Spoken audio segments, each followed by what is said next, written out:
Hello students, welcome back to elite tutors. चलिए इस video में चैप्टर नंबर 7 मेंसुरेशन का प्रॉब्लम सेट हम कंटिन्यू करने वाले हैं और इसमें देखेंगे सिर्फ और सिर्फ एक सम्स क्वेश्चन नंबर 2, क्योंकि अगर क्वेश्चन नंबर 3 भी इसमें इन्वॉल्व करता था, इंक्लूड करता था, तो आपका वीडियो थोड़ा सा लेंदी हो जाता था और आप शायद से बोर हो जाते थे। इसके लिए क्वेश्चन नंबर 2 क्या है, लेकिन आपको क्वेश्चन नंबर 2 एटलीस्ट समझ में आ जाएगा अच्छे से। तो क्या लिखा देखिए, a washing tub in the shape of a frustum of a cone. आगे कुछ लिखा है, लेकिन इतना मैं आपको क्या बता रहा हूँ, एक वॉशिंग टब है जिसका शेप जो है वो फ्रस्टम से मैच हो रहा है, या फ्रस्टम का शेप ही है उसका। और फ्रस्टम आपने प्रैक्टिस सेट में सीखा है स्टूडेंट्स। तो प्रॉब्लम सेट सॉल्व करने का मतलब है कि आपको प्रैक्टिस सेट आता है। तो एक वॉशिंग टब है ये वाला, और ये जो मैच हो रहा है, इसका जो शेप मैच हो रहा है, ये मैच हो रहा है फ्रस्टम से। तो फ्रस्टम आप जानते हो कि 2 सर्कुलर पार्ट होता है फ्रस्टम के अंदर, जिसमें से एक सर्कुलर पार्ट छोटा होता है और एक सर्कुलर पार्ट बड़ा होता है। बड़े वाले सर्कुलर पार्ट को, सर्कल को, बेस जो रहेगा उसके रेडियस को R1 जनरली लिया जाता है और छोटे वाले सर्कल के रेडियस को R2 लिया जाता है। फिर दोनों के बीच का जो डिस्टेंस होता है वो हाइट होता है। तो ये सारी चीज़ अब यहाँ पे आपको आगे करके दिया है। देखिए आगे क्या लिखा है, एक बार वापस पढ़ रहा हूँ कि ए वॉशिंग टब ये इन the shape of a frustum, तो दोनों का शेप एक जैसा है, ऑफ ए कोन, क्योंकि फ्रस्टम कोन से बनता है स्टूडेंट्स, आपने प्रैक्टिस से देखा रहेगा तो समझेगा। हैज़ हाइट 21 सेंटीमीटर, जैसे इसका हाइट है वैसे इसका जो हाइट है वो 21 सेंटीमीटर है। तो इसका हाइट अगर आप देखोगे, समझो, तो यहाँ पे इस सेंटर को अगर हमने समझा तो यहाँ से जो अंदर सीधा गया रहेगा इस सेंटर तक, वो जो हाइट है वो 21 दिया, तो ये आपको 21 दिया है, 21 सेंटीमीटर। फिर फ्रस्टम के अंदर 2 रेडियस होता है, एक ये और एक ये, जिसको आप रेडियाई बोलोगे प्लूरली। तो the radii of the circular top, ये सर्कुलर टॉप है और ये सर्कुलर बॉटम है। इसके लिए ये है सर्कुलर टॉप और ये अंदर वाला सर्कुलर बॉटम है। तो क्या लिखा था, radii of the circular top and bottom. The radii of the circular मतलब इसका ऊपर का रेडियस और सर्कुलर बॉटम का जो रेडियस है, ये आपको क्या दिया है, 20 और 15 रेस्पेक्टिवली। पहला वाला 20, ये वाला 20 बोला है, जिसको आप R1 ले रहे हो स्टूडेंट्स, R1, क्योंकि जो बड़ा वाला जो रहेगा, टॉप वाला जो सर्कल रहेगा, उसके रेडियस को आप जनरली आप R1 लिया करो, या लेना ही है आपको, ऐसा रहेगा तो सही रहेगा।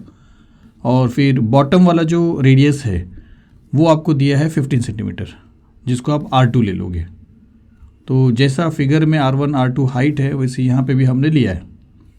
फिर आगे क्या बोला कि what is the capacity of the tub. तो इस टब की कैपेसिटी क्या है। अब ये वॉशिंग टब है, तो इसके अंदर वाटर अगर भरा जाए तो कितना वाटर आएगा। और देखिए यहाँ पे एक चीज़ और है, अगर ऐसा पूछा रहता है कि what is the capacity of the tub in litres, तो आपको लीटर्स में ही फाइंड आउट करना पड़ता था। लेकिन अगर कैपेसिटी यहाँ पे पूछा और ये वॉशिंग टब है, तो आप क्या करो, लीटर्स में ही फाइंड आउट करो स्टूडेंट्स। तो हम भी इसको क्या करेंगे, लीटर्स में फाइंड आउट करेंगे। अब देखेंगे लीटर्स में फाइंड आपको कैसे मिलेगा। ऐसा क्यों बोल रहा है, क्योंकि अगर यूनिट सेंटीमीटर, सेंटीमीटर और सेंटीमीटर है तीनों का, तो वॉल्यूम का जो यूनिट होता है वो सेंटीमीटर क्यूब होता है स्टूडेंट्स, सेंटीमीटर क्यूब। तो आपको जो कैपेसिटी मिलेगी, क्योंकि कैपेसिटी का मतलब वॉल्यूम, हाँ फिर से आपको पहले बता दूं कि कैपेसिटी का मतलब है वॉल्यूम, और वॉल्यूम का जो यूनिट है वो सेंटीमीटर क्यूब है। तो आपको जो भी आंसर मिलेगा, जो भी कैपेसिटी आप निकालोगे, आपको मिलेगा सेंटीमीटर क्यूब। तो आप सेंटीमीटर क्यूब को हटा के लीटर में कन्वर्ट करोगे, कैसे करोगे वो मैं बताऊँगा आपको। पाई आपको क्या लेना है, 22.7। तो वॉल्यूम की अगर बात करें किसकी, फ्रस्टम की, तो वॉल्यूम का फॉर्मूला है 1/3 pi h into R1 square plus R2 square plus R1 into R2। तो क्या आपके पास इसमें सारी चीज़ें हैं? अगर है तो आपको कैपेसिटी या वॉल्यूम जल्दी मिल जाएगा।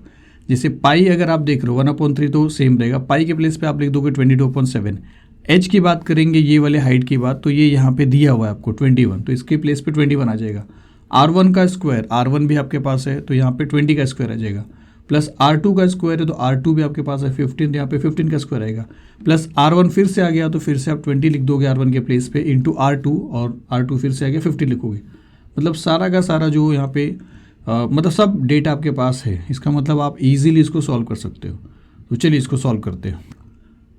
तो सबसे पहले क्या करेंगे, जो R1 R2 और हाइट जो यहाँ पे दिया हुआ है वो आप यहाँ पे बताओगे। तो आप ऐसा सॉल्यूशन में लिखोगे कि the radii of the circular top and bottom are 20 centimetre and 15 centimetre respectively. आपने ये पूरा का पूरा स्टेटमेंट कॉपी कर लिया। The radii of the circular top and bottom are 20 centimetre and 15 centimetre respectively.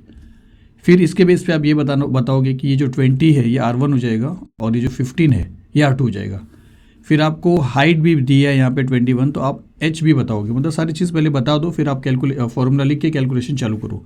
तो यहाँ पे हम लिखेंगे देयरफॉर R1 20 रहेगा और R2 15 रहेगा और उसका जो हाइट h रहेगा वो रहेगा 21। तो ये सारी चीज़ हमने यहाँ पे बता दिया। अब आपको कैपेसिटी चाहिए, तो कैपेसिटी का मतलब वॉल्यूम ही हुआ, तो अब लिखोगे आप ऐसा कि capacity of the tube which is equal to, और ये फॉर्मूला लिख दोगे आप। तो चलिए अब इसकी ज़रूरत नहीं है, तो अब फॉर्मूला लिखने के बाद आपको सबके प्लेस पे उसका वैल्यू सब्स्टिट्यूट करना है और सिंप्लीफाई करना है। तो चलिए यहाँ पे जगह नहीं है, थोड़ा सा जगह अरेंज कर लेते हैं, और चलिए थोड़ा सा इस तरह एडजस्ट कर लेते हैं और अब यहाँ पे सॉल्व करेंगे। तो ये इक्वल का साइन सपोज़ यहाँ पे लिख दिया हमने, फिर 1/3 है तो 1/3 लिख देते हैं, फिर इनटू पाई है, तो पाई के प्लेस पे आप क्या लिखोगे 22/7, तो यहाँ पे लिखेंगे 22/7, फिर लिखेंगे h, तो इनटू h का वैल्यू आपके पास है 21, तो आप लिखोगे 21, फिर आपको लिखना है R1 का स्क्वायर, तो एक ब्रैकेट बनाओगे स्क्वायर ब्रैकेट, R1 का स्क्वायर, R1 आपके पास 20 है तो 20 का स्क्वायर, तो आप यहाँ पे लिखोगे 20 का स्क्वायर, फिर प्लस लिखोगे, प्लस लिखा, R2 का स्क्वायर, R2 आपके पास 15 है तो यहाँ पे आप लिखोगे 15 का स्क्वायर, फिर आपने लिखा प्लस, यहाँ पे लिखा प्लस R1 आपके पास 20 है, आप यहाँ पे लिखोगे 20, मल्टीप्लाई बाय R2 है तो मल्टीप्लाई बाय R2 15 है, तो सारे के सारे वैल्यूज़ अपने पास है। अब इसको सिंप्लीफाई करेंगे, तो यहाँ पे अगर आप देखो तो 7 के टेबल में 21 जा रहा है, तो आप ऐसा लिख सकते हो 7 1 = 7 और 7 3 = 21। फिर अगर आप देखो तो ये 3 और ये 3 भी कैंसिल हो जाएगा, तो ये 3 और ये 3 भी कैंसिल हो गया, तो बाहर ब्रैकेट के सिर्फ आपको 22 मिला है, तो आप यहाँ पे लिखोगे विच इज़ इक्वल टू 22, तो आपने 22 लिखा और ब्रैकेट के अंदर आप चलेंगे, तो 20 का स्क्वायर, तो 2 का स्क्वायर 4 हो जाएगा और 2 0 आप लिख दोगे, ये बन जाएगा 20 का स्क्वायर, फिर आप लिखोगे प्लस 15 का स्क्वायर आप जानते भी रहोगे अभी तक, तो ये है 225, या तो आप मल्टीप्लाई करके फाइंड आउट कर सकते हो, फिर प्लस आपको 20 को 15 से मल्टीप्लाई करना है, तो पहले यही आपको सॉल्व करना है, तो 0 को छोड़ेंगे तो 2 को 15 से मल्टीप्लाई करते हो, 15 2 = 30 हो जाएगा और फिर 0 ले लेंगे, तो 20 15 = 300 हो जाएगा, ब्रैकेट को क्लोज कर दिया।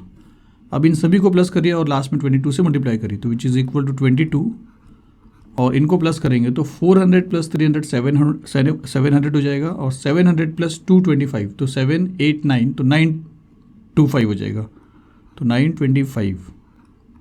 तो फिर से समझ लीजिए, आपको समझा रहेगा। अब इसको मल्टीप्लाई करना है, तो मल्टीप्लाई आपको आता है स्टूडेंट्स, क्योंकि ये सिंपल नंबर है, तो इसको अगर मल्टीप्लाई करके सॉल्व करेंगे तो आपको मिलेगा 20350, और सिंस इसके जितने भी यूनिट्स थे उसके सेंटीमीटर, मतलब उसके जितने भी वैल्यूज़ थे सब सेंटीमीटर में थे, तो वॉल्यूम का आप जानते हो यूनिट वो रहेगा सेंटीमीटर क्यूब, तो एक हिसाब से आपको कैपेसिटी मिल गया 20,350 सेंटीमीटर क्यूब।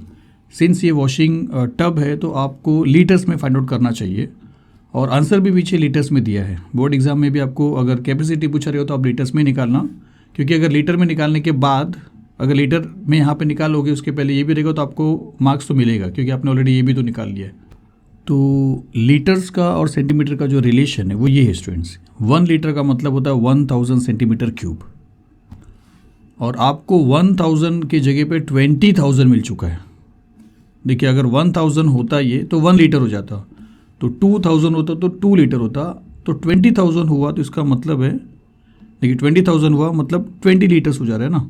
या आप ऐसा करिए कि सेंटीमीटर क्यूब से अगर आप लीटर में कन्वर्ट करना चाहते हो तो आप 1000 से डिवाइड कर लीजिए, तो आप ऐसा लिख सकते हो which is equal to 20350 divide by 1000, और यहाँ पे लीटर्स लिख दीजिए, लीटर्स। अब इसको सिंप्लीफाई करेंगे, एक एक जीरो कैंसिल कर सकते हो आप, और 2 0 नीचे बच रहा है, तो आपका फाइनल जो सोल्यूशन रहेगा उसमें क्या होगा कि लास्ट वाले से 2 प्लेस के बाद पॉइंट आ जाएगा डेसिमल, तो आपको मिल जाएगा 20.35 और ये बन जाएगा लीटर्स।